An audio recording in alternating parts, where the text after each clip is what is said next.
Hi there, welcome back.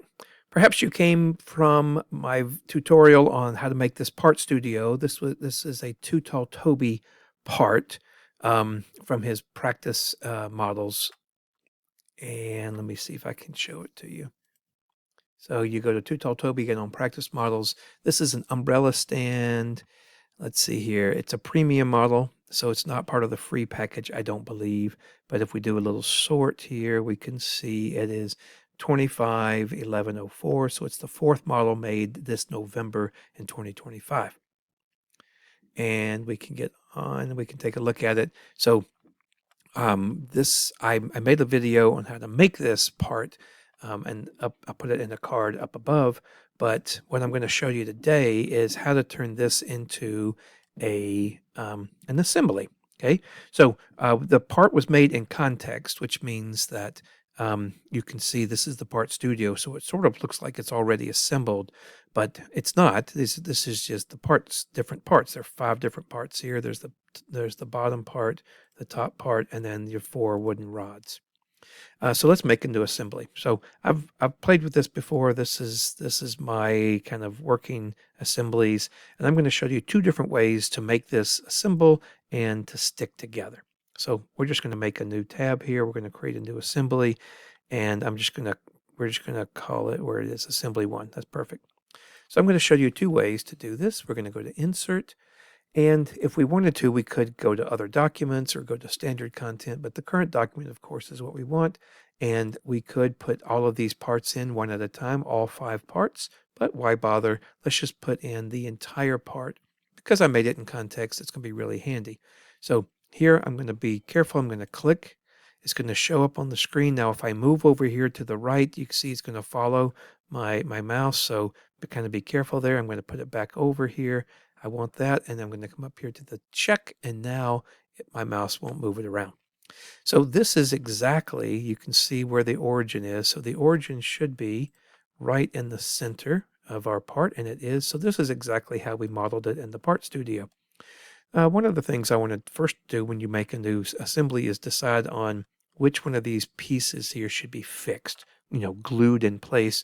And I think it makes the most sense to do the base. So let's do the base. So we right click on that, click fix, and now the base cannot be moved. I'm trying to move it. There's a little warning that says, hey, you can't do that.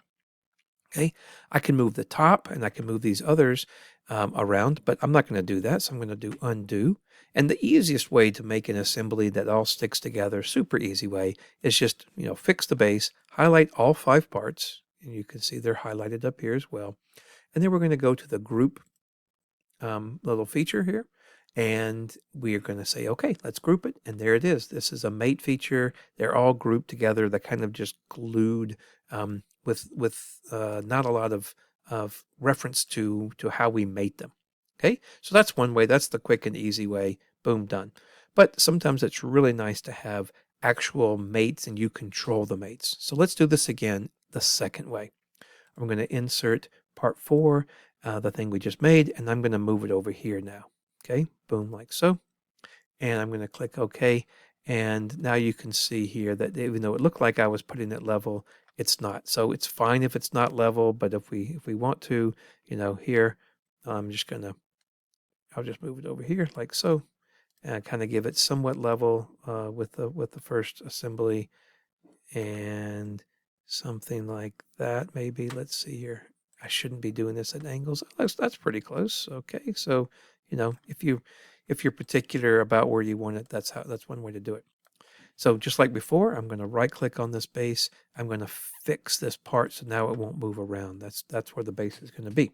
So now you can see I have 5 parts, and I'm going to put them in individually.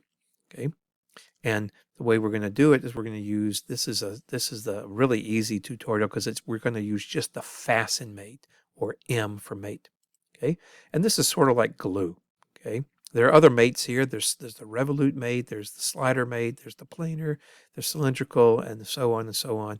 And they're really handy, but this is a really basic one. We're just basically gluing this thing together. So one thing we want to do is we have to give it 2 mate connectors. Okay, so we need to find, and you can see whenever I hover over this part, there's a triad right there that says, hey, use me, but I don't want to use that part. I don't want to put the, the, the rods there. I want to put the rods in here. So I'm going to zoom in and I'm going to use that center part right there. So there's one, and then I'm going to rotate over and I'm going to use the bottom of this one, or I could use the bottom of this one or the bottom of any of them. So those two mates now are going to be connected, and let's see, and it looks pretty good. So I could click this check. Okay, I'm just going to do it. I'm going to click this check, and now it's done. And now this is mated. I can grab it, but I can't move it like I can move these. So we do it again. So we click on Fasten Mate. We're going to do this a second time. Okay, we're going to choose the center, and it's kind of have to hold your lips just right to find that right space there. And I'm going to rotate under and grab this guy. Okay, and now that's set. And instead of clicking on this check, we're going to click on this green check. This is sort of like Shift Enter with other features. You click on this, it's just going to reopen another fasten. So this is our first one, this is our second one, and now we have the third one. So, and I just also want to show you that doesn't matter the order. You can click that guy first if you want, and then click on that guy. Boom. That's mated. All right, for the third one. And now let's use this corner piece here to do the last one. So we're going to use that interior corner like so. And then I want to use this interior corner like so here. Boom. Okay. Zoom out to make sure it looks right. I'm going to click Okie dokie, and now we are good. So one mating assembly with the grouping and one assembly with mates. Anyway, hope you enjoyed it. Give me a like if you did, and a comment if you want to see something else. Thanks for watching.